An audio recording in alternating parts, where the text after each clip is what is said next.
दिवाळी हा फक्त एक सण नाही, तर नव्या उजेडाचा, नव्या आशेचं पहिलं पान आहे. आणि या दिवाळीची सुरुवात आपण करतो साफसफाईने. तर आपल्याला माहिती आहे की आपण दिवाळीची साफसफाई का करतो? पाहुण्यांसाठी, डेकोरेशनसाठी तर नाही. या दिवाळीच्या साफसफाईच्या निमित्ताने आपण आपले मन, आपल्या वाईब्स, आपलं घर नव्या वाईब्सनी भरत असतो आणि नव्या आशेने भरत असतो.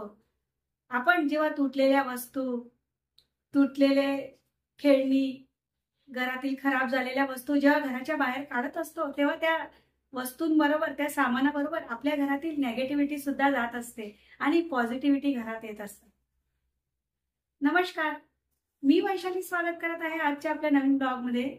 आज आपण या दिवाळी सणाच्या निमित्ताने घरातून कुठल्या अशा वस्तू आहेत ज्या बाहेर काढायच्या आहेत आणि ज्याच्यातून नेगेटिव्हिटी जाऊन पॉझिटिव्हिटी घरात येईल, याविषयीची या व्हिडिओमध्ये आपण चर्चा करणार आहोत. तुम्ही जर माझं चॅनल सबस्क्राईब केलं नसेल तर सबस्क्राईब नक्की करा, म्हणजे आपले पुढील येणारे नवनवीन व्हिडिओ आपल्याला सगळ्यात पहिले नोटिफिकेशन मिळेल आणि आपण बघू शकाल. तर ही दिवाळी हा आपल्या हिंदू धर्मातील, हिंदू शास्त्रातील सर्वात मोठा सण आहे, जो प्रत्येक भारतीय अतिशय उत्साहाने आणि आनंदाने साजरा करत असतो. पण त्याआधी घरातील दिवाळीची साफसफाई. हो, दिवाळीची साफसफाई ही आपल्याला खूपच मन लावून आणि पूर्ण कानाकोपऱ्यातून करावी लागते. आपल्या घरात अशा काही गोष्टी असतात, अशा काही वस्तू असतात ज्यांना वर्षभर सांभाळायला काही अर्थ नसतो. त्यांना फक्त आपण वर्षभर सांभाळतो आणि साफ करायचं हे फार अवघड जातं. कुठल्या आहेत अशा वस्तू? जसे जुने कपडे, तुटलेली खेळणी, तुटलेली भांडी. त्यानंतर असे काही बॉक्स असतात जे वर्षभर आपण काही सामान मागवतो किंवा मोठे बॉक्स वगैरे आपण सांभाळून ठेवतो की काहीतरी आपल्याला काम लागतील, पण वर्षभर ते काही आपल्याला काम लागत नाही आणि कचरा म्हणून आपल्या पडतीवर पडून राहतो. तर या ज्या वस्तू आहेत या सर्व एका जागी जमा करायच्या. त्या जमा केलेल्या वस्तू चांगल्या असतील, ठीक असतील, रिपेअर करून वापरता येण्यासारख्या असतील, कोणाला गरज असेल, गरजू व्यक्तींना आपण त्या देऊ शकतो. आणि ज्या वस्तू अगदीच कामाच्या नसतील तर त्या आपण टाकून द्यायच्या किंवा फेकून द्यायच्या. पण अशा वस्तू आपण घरातून काढल्यामुळे आपल्या घरातील नेगेटिव्हिटी दूर होऊन पॉझिटिव्हिटी येते आणि आपल्याला घर फ्रेश वाटतं. घर खाली रिकामं झाल्यामुळे आपलं घर पण स्पेशियस आणि मोकळं वाटतं आणि घरामध्ये आनंदाचं वातावरण येतं. का? कारण जिथं साफसफाई असते, जिथे स्वच्छता असते, तिथंच लक्ष्मी देवी वास करत असते. अलक्ष्मी आपल्याला घरातून बाहेर काढायची आहे. हे दिवाळीची साफसफाई हे निमित्त आहे की जिथं आपलं दुर्लक्ष होतं वर्षभर, तिथं त्या दुर्लक्ष झालेल्या कान्याकोपऱ्यामध्ये आपण लक्ष देऊन साफसफाई करून आणि ही अलक्ष्मी दूर करून लक्ष्मी मातेचे स्वागत करायचे आहे, आगमन करायचे आहे. तर अशा कुठल्या गोष्टी आहेत की ज्या आपण काढून टाकायच्या आहेत, त्या आपण या व्हिडिओमध्ये आज चर्चा करणार आहोत. तर पहिली गोष्ट आहे की देवघरात तुटलेले दिवे, तुटलेले समई, काही काचा तुटलेल्या देवघरातील, त्यानंतर काही मूर्त्या आपल्या खंडित झालेल्या असतील, काही फाटलेले ग्रंथ असतील, देवाची काही पुस्तकं फाटून जातात. तर अशा काही गोष्टी आहेत की ज्या आपण नदीमध्ये प्रवाहित करू शकतो ते करून द्यायचं. किंवा काही लोक जमिनीमध्ये माती खोदून त्याच्यामध्ये दाटून देतात, ते तुम्ही करू शकता. पण त्याचा निकाल करायचा आहे. आपल्याला देवघरात या वस्तू ठेवायच्या नाही. का? कारण तुम्ही बघितलं असेल की आपण वर्षभर देवपूजा करतो, चांगले काम करतो, मन लावून देवपूजा करत असतो, पण आपल्याला इच्छित फळ मिळत नाही. तर ते का? तर ह्या अशा सगळ्या वस्तू वापरून आपल्याला फळ मिळायच्या ऐवजी उलट दोषच लागत असतो. म्हणून आपल्या देवघरातील या वस्तू किंवा देवाचे फाटलेले कपडे असतील, जसं की आपण देवपाठात लाल कापड पाथरतो किंवा इतर तुम्ही कुठलं पाथरत असतात, ते पण जर फाटले असतील तर ते पण आपल्याला काढून टाकायचे आहे देवघरातून. तर त्याच्याने काय होईल की देवघर जेव्हा स्वच्छ राहील, देवघरातून या ज्या नकारात्मक वस्तू निघतील तर सकारात्मकता येईल आणि देवघरात जर आपलं साफ आणि स्वच्छ असेल तर आपल्याला इच्छित फळ नक्की मिळेल. खूप लोकांची कमेंट असते की ताई आमचे भाड्याचे घर आहे किंवा आमचं छोटंसं घर आहे. तर घर छोटं असू द्या किंवा 10 खोल्यांचं असू द्या, त्याला महत्व नाही. तुमचं भाड्याचं जरी घर असेल तरी तुम्ही घरच्या साफसफाई बरोबर ही सर्व स्वच्छता करून घ्यायची आहे आणि आपल्या देवघर स्वच्छ करून प्रत्येक रूम बरोबर देवघरही स्वच्छ करून आणि आपल्या घरामध्ये आपण आनंदी वातावरण ठेवायचं आहे. त्यानंतर दुसरी गोष्ट आहे आपलं स्वयंपाकघर म्हणजेच किचन.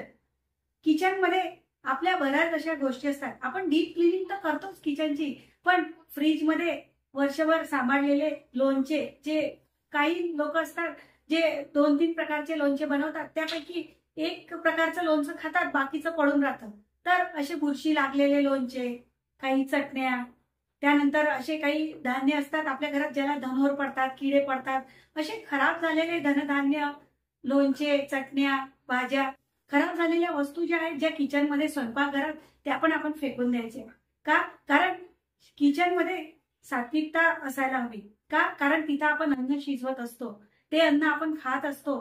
तिथं जर आपल्याला प्रसन्नता आणि आपल्याला जर पॉझिटिव्हिटी वाटेल तर आपल्याला अन्नपूर्णा देवी आईचा आशीर्वाद मिळतो आणि आपले आरोग्यही चांगले राहते. म्हणून देव आपल्या स्वयंपाकघरातील या वस्तू आपण टाकून द्यायच्या आहेत ज्या खराब झालेल्या. दिवाळीच्या साफसफाई बरोबरच आपल्याला घरातील जे अपवित्र वस्तू आहेत, जसे की फ्रीजमध्ये, काही लोकांच्या फ्रीजमध्ये अंडी ठेवलेली असतात किंवा मांसाहार करत असतात लोक, तर या दिवाळीच्या सणादरम्यान आपल्याला मांसाहार करायचा नाही. का? कारण आपल्या घरामध्ये लक्ष्मी देवीचे आगमन होणार असते. आपल्याला पवित्रता जपायची आहे. आपलं घर आपल्याला पवित्र ठेवायचं आहे, सात्विक ठेवायचं आहे. म्हणून आपण सात्विक अन्नाचे प्राशन केले पाहिजे, सात्विक अन्न आपण घेतले पाहिजे. त्याच्याने आपले मन, विचार आणि शरीर सुद्धा शुद्ध होते. म्हणून आपल्याला मांसाहार टाळायचा आहे, अंडी खाणे टाळायचे आहे. ज्याच्याने काय होईल की आपल्या घरामध्ये चांगले विचार येतील, चांगल्या गोष्टी घडतील. आपल्याला आपलं घर पवित्र करून घ्यायचं आहे. घर साफसफाई नंतर, हे सर्व फ्रीज साफ केल्यानंतर आपण घरामध्ये गोमूत्र शिंपडून घ्यायचं आहे किंवा गंगाजल शिंपडून घ्यायचं आहे. अशा रीतीने पण आपण घराचं पावित्र्य राखू शकतो.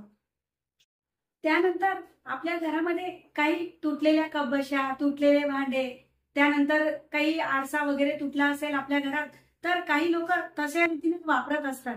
पण मी आपल्याला सांगू इच्छिते की या तुटलेले काच जे असतात त्याच्याकडेच नेगेटिव्ह एनर्जी जास्तीत जास्त आकर्षित होत असते. म्हणून हे तुटलेल्या काचा वगैरे, कप बशा जे तुटलेले असतात ते आपण घराच्या बाहेर काढून टाकायचे, फेकून द्यायचे.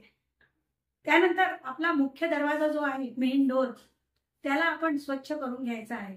कारण हे जे दिवाळीचे महत्वाचे दिवस असतात, दिवाळी जो सण यावर्षी 17 ऑक्टोबर पासून सुरू होऊन आणि आपण वसुबारस, धनतेरस, नरक चतुर्दशी, लक्ष्मीपूजन, त्यानंतर पाडवा, दिवाळी पाडवा, भाऊबीज, हे जे सण आपण साजरे करतो, तर या दरम्यान आपल्याला जो आहे मुख्य दरवाजावर पण काही गोष्टी करायच्या आहेत. जसं मुख्य दरवाजा स्वच्छ करून आणि त्याच्यावर आपल्याला हळदी कुंकवाने स्वस्तिक काढायचे आहे. त्यानंतर काही शुभचिन्ह लावायचे आहेत. आपण आपल्या उंबरठामध्ये पण हे स्वस्तिक आणि शुभचिन्ह लावू शकतो, लक्ष्मीची पावलं लावू शकतो. त्यानंतर आपण दाराला तोरण टांगायचे आहे, जसं आंब्याच्या डाळ्यांचे किंवा झेंडूच्या फुलांचे तोरण आपण लावत असतो नेहमीच. पण त्याशिवाय पण तुमच्याजवळ आर्टिफिशियल तोरण असतील, तुम्ही ते पण लावून घ्यायचे आहे. या सणांच्या दिवसांमध्ये आपण फुलांचे आणि आंब्यांचे तोरण तर लावायचेच आहेत, पण वर्षभर जे आपण ठेवतो ते तोरणही आपल्याला स्वच्छ धुवून घ्यायचं आहे, त्यानंतर दारात लावायचं आहे. तुम्ही जर नवीन आणलं असेल तर ते नवीन लावायचं आहे. त्यानंतर लक्ष्मी देवीचं आगमन आपल्या घरात होईल, आपल्या घरात लक्ष्मी देवी स्वागत करेल, आपण स्वागत करू त्यांचं. त्यासाठी आपल्या दारात आपण रांगोळी काढायची आहे. ते रांगोळी जी आहे ते निमित्त आहे की लक्ष्मी देवी ती रांगोळी बघूनच आपल्या घरामध्ये प्रवेश करते. म्हणून आपलं मुख्य द्वार जे आहे ते अशा रीतीने सजवायचं आहे, तोरणांनी, फुलांनी, स्वस्तिक काढून, हळदी कुंकवानी. त्यानंतर आपण रांगोळी काढून आपल्याला जशी येईल तशी. तुम्हाला रांगोळी काढता येत नसेल तर आता सध्या खूप अशा गोष्टी मिळतात की ज्याच्याने आपण सहज रांगोळी काढू शकतो, तर त्या तुम्ही तशा रीतीने काढा, पण रांगोळी काढा नक्की. ती रांगोळी काढून आपण त्याच्यावर थोडंसं हळदी कुंकू शिंपडून द्यायचं आहे आणि अशा रीतीने लक्ष्मी देवीचं आपण स्वागत करतो. तर अशा रीतीने आपण मुख्य दरवाजा पण स्वच्छ करून आणि चांगल्या गोष्टी करायच्या आहेत. आपल्या घरात काही बिघडलेल्या इलेक्ट्रॉनिक आयटम असतील, काही तुटलेले कपाट, तुटलेले फर्निचर, त्यानंतर बंद घड्याळ असतील आपल्या घरामध्ये, त्यानंतर आपल्या घरात काही जुन्या चपला, बुट, अशा काही जुन्या वस्तू असतात त्या आपण फेकून द्यायच्या आहे किंवा वापरण्यायोग्य असतील तर काही गरजू लोकांना आपण दान करू शकतो. नाहीतर या वस्तू आपण घरामधनं काढून टाकायच्या आहे. कारण या सर्व वस्तूंनी नेगेटिव्हिटीच वाढते आणि आपल्या घरामध्ये सकारात्मकता येत नाही. म्हणून आपण या गोष्टी घरातून काढून टाकायच्या. वास्तुदोष घरात वाढू द्यायचा नाही. त्यानंतर आपण लक्ष्मी देवीच्या आगमनासाठी लॉकर, जिथं आपण पैसे ठेवतो म्हणजे काय की लॉकर म्हणजे असं खूप मोठं स्थळ नाही, पण जिथं आपण 10 रुपये जरी ठेवत असू ती जागा, जिथं आपण नेहमी घरातील पैसे ठेवतो ते ठिकाण पण आपल्याला स्वच्छ करून घ्यायचं आहे. आपण घरामध्ये वादविवाद, भांडणं होणार नाही याची काळजी घ्यायची आहे. कारण सुट्ट्यांचे दिवस असतात, दिवाळी म्हणजे, तर सर्वजण घरी असतात, लोकांचे एकमेकांचे विचार पटत नाही. तर या दिवाळी सणादरम्यान आपल्याला घरात शांतता ठेवायची आहे आणि सगळ्यांनी चांगल्या रीतीने मिळून मिसळून सर्व कामं करायची आहेत. त्यानंतर आपण पैसे कोणालाही या दिवसांमध्ये उधार द्यायचे नाही. हो का? कारण की पैसा जो आहे तो लक्ष्मी आहे. लक्ष्मी, आपण या दिवसांमध्ये लक्ष्मी देवी जी आहे ती पूर्ण ब्रह्मांडात फिरत असते आणि आपल्याला चांगले याचे आशीर्वाद देत असते की धनधान्य सुख समृद्धी आपल्याला लाभावी. म्हणून आपल्या घरातील लक्ष्मी आपण कोणालाही द्यायची नाही आणि आपल्या घरामध्ये लक्ष्मी येईल म्हणून ही सर्व अशी ज्या गोष्टी आहेत, खराब वस्तू, खराब झालेल्या वस्तू, तुटलेल्या वस्तू या फेकून द्यायच्या आहेत आणि आपल्या घरामध्ये पवित्रता निर्माण होईल, सात्विकता ठेवली जाईल, राखली जाईल, याची आपण काळजी घ्यायची आहे. तर आजचा व्हिडिओ आपल्याला कसा वाटला कमेंट करून नक्की सांगा. तुम्हाला माझे व्हिडिओ आवडत असेल तर माझे चॅनल सबस्क्राईब नक्की करा, लाईक करा, शेअर करा, कमेंट करा. भेटू आपण पुढच्या व्हिडिओमध्ये. धन्यवाद.